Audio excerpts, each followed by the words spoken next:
पिछली जो वीडियो थी जहां पर हमने ये जाना कि स्टेप बाय स्टेप घर किस तरह से बनाते हैं, तो वहां पर एक कमेंट थी जिसमें ये पूछा गया कि ठेकेदार का पेमेंट आखिर किस तरह से किया जाता है। तो मैं हाजिर हूं उसी टॉपिक के ऊपर वीडियो लेके।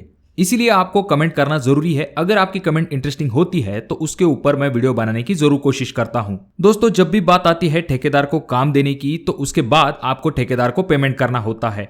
और जब पेमेंट की बारी आती है तो हफ्ते के हफ्ते या फिर कुछ स्टेप बाय स्टेप लोग ठेकेदार को पेमेंट करते हैं। मकान मालिकों की अक्सर ही ये शिकायत होती है कि काम जितना नहीं हुआ है उससे ज्यादा ठेकेदार आपसे पेमेंट ले लेते हैं। कुछ जगह पर तो ठेकेदार आपसे पेमेंट लेते हैं और उनका लेबर जो है किसी दूसरे के काम पे चला जाता है और फिर आप ठेकेदार के पीछे और ठेकेदार आपके आगे, जिस वजह से आपके घर का काम भी लेट हो जाता है। और जितना ज्यादा समय आपको घर का काम करने के लिए लग जाएगा उतना ही आपका घर बनाने का जो खर्च है वो बढ़ जाता है, जिसमें नुकसान आपका ही होता है। तो ऐसा आपके साथ न हो, इसके लिए इस वीडियो को पूरा जरूर देखें, क्योंकि आज के वीडियो में हम ये जानेंगे कि किस तरह से आपको ठेकेदार को पेमेंट देना चाहिए, वो कौन कौन सी इंपॉर्टेंट चीजें हैं जो कि आपको ठेकेदार को पेमेंट देते समय ध्यान में रखनी चाहिए। तो इसीलिए वीडियो को पूरा जरूर देखें। चैनल पे अगर आप लोग नए आए हो तो चैनल को जरूर सब्सक्राइब कीजिए। तो जहां तक बात आती है लेबर कॉन्ट्रैक्टर को काम देते समय, सबसे पहली चीज अगर आपको कोई करनी चाहिए तो वो चीज होती है एग्रीमेंट। अब ठेकेदार को काम देते समय एग्रीमेंट करने की क्या जरूरत है, ऐसा बहुत सारे लोग सवाल पूछेंगे। देखिए दोस्तों, लेबर कॉन्ट्रैक्टर को जब भी हम काम देने वाले हैं तो वहां पर बहुत सारी एक्टिविटीज होती है। आपके स्कोप में कौन सी चीजें हैं, ठेकेदार आपको कौन कौन सी चीजें करके देने वाला है, इन सभी चीजों के बारे में उस एग्रीमेंट में लिखा हुआ होना चाहिए। अगर आप चाहो तो 100 रुपए के स्टैंप के ऊपर भी आप ठेकेदार के पास से इन चीजों को लिख के ले सकते हो। उस एग्रीमेंट में आपके ठेकेदार का नाम, आपका नाम, ऐसी चीजें मेंशन होनी चाहिए। उसके बाद सबसे पहला पॉइंट आ जाता है कि आपके जो ठेकेदार है उन्होंने आपका घर का काम जो लिया है वो किस रेट पे लिया है, वो साफ साफ उस एग्रीमेंट में लिखा हुआ होना चाहिए। एग्जाम्पल के लिए मान के चलते हैं कि आपके घर का काम जो है ब्रिक वर्क, प्लास्टर और सेंटरिंग, इन तीनों को मिला के 230 रुपए पर स्क्वायर फीट के हिसाब से आपने ठेकेदार को काम दिया है, तो वैसा वहां पर क्लियर लिखा हुआ होना चाहिए। और जाहिर सी बात है, घर बनवाने के लिए आपने कोई प्लान बनवाया होगा तो उसके ऊपर उस प्लान के स्क्वायर फीट लिखे हुए होते हैं, यानी कि आपका घर कितना स्क्वायर फीट है वो वहां पर लिखा हुआ होता है। मान के चलेंगे आपके घर का प्लान जो है वो 1000 स्क्वायर फीट है, तो आपको क्या करना है, 230 जो कि ठेकेदार का रेट है मल्टीप्लाई 1000 जो कि हमारे घर का एरिया है, इन दोनों को मल्टीप्लाई कर लेते हैं तो हमारा आंसर आ जाता है 2,30,000 रुपए।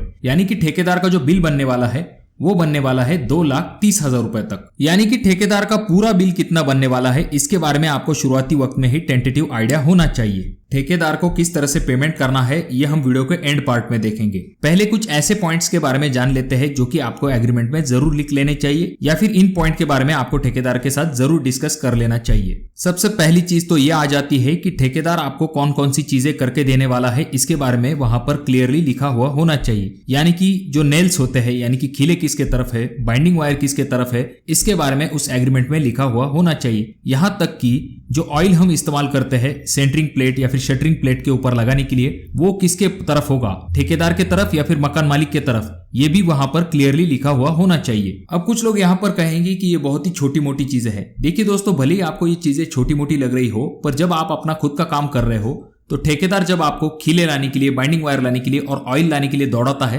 तब आपको पता चलता है कि उन चीजों के बारे में पहले लिखा हुआ क्यों होना चाहिए। और प्लान के अलावा अगर ठेकेदार आपके पास से किसी एक्स्ट्रा चीज का चार्ज लेने वाले हैं तो उसके बारे में आपको पहले से ही पता होना चाहिए। यानी कि कुछ ठेकेदारों की ऐसी भी पॉलिसी होती है कि छज्जे का साइज अगर बड़ा हो जाता है तो उसके हम एक्स्ट्रा पैसे लेंगे। तो ऐसी जो चीजें होती है उनके बारे में ठेकेदार ने आपको पहले से ही आइडिया देनी चाहिए। वैसे तो जब भी आप ठेकेदार को स्क्वायर फीट के हिसाब से काम देते हो तो सिर्फ स्लैब का एरिया काउंट किया जाता है, बाकी जो छोटी मोटी चीजें होती है जैसे कि लॉफ्ट या फिर छज्जे, ऐसी चीजों को स्लैब में ऐड नहीं किया जाता। अब आते हैं इस वीडियो के सबसे इंपॉर्टेंट पॉइंट की तरफ कि आपके ठेकेदार को आपको किस तरह से पेमेंट करना चाहिए। तो मेनली जो ठेकेदार होते हैं उनका पेमेंट दो हिसाब से किया जाता है। पहला होता है लेबर पेमेंट, यानी कि वीकली पेमेंट किया जाता है, और दूसरा होता है step by step payment method. अब ये जो पहला सिस्टम है जहां पर वीकली पेमेंट किया जाता है, खास करके जिस दिन आपके गांव का बाजार है उस दिन पेमेंट किया जाता है। इस पेमेंट मेथड में उस हफ्ते के अंदर आपके साइट पर जितने लेबर, जितने मिस्त्री थे उनकी हाजिरी को कैलकुलेट किया जाता है और उस हिसाब से जो है पेमेंट दिया जाता है। अब यहाँ पर थोड़े एक्स्ट्रा पैसे दिए जाते हैं जिससे कि लेबर का पेट्रोल पानी एडजस्ट हो, साथ में ठेकेदार के लिए भी थोड़े से पैसे दिए जाते हैं। हालांकि दूसरे मेथड का इस्तेमाल बहुत ही कम किया जाता है, पर वहां पर ठेकेदार को पेमेंट जो है वो स्टेप बाय स्टेप दिया जाता है। घर के जितने स्टेप कंप्लीट होंगे है उस हिसाब से ठेकेदार को पेमेंट किया जाता है। एग्जाम्पल के लिए फाउंडेशन से लेकर प्लिंथ लेवल तक एक स्टेप किया जाता है। बेसिकली जैसे जैसे घर का काम कंप्लीट होगा,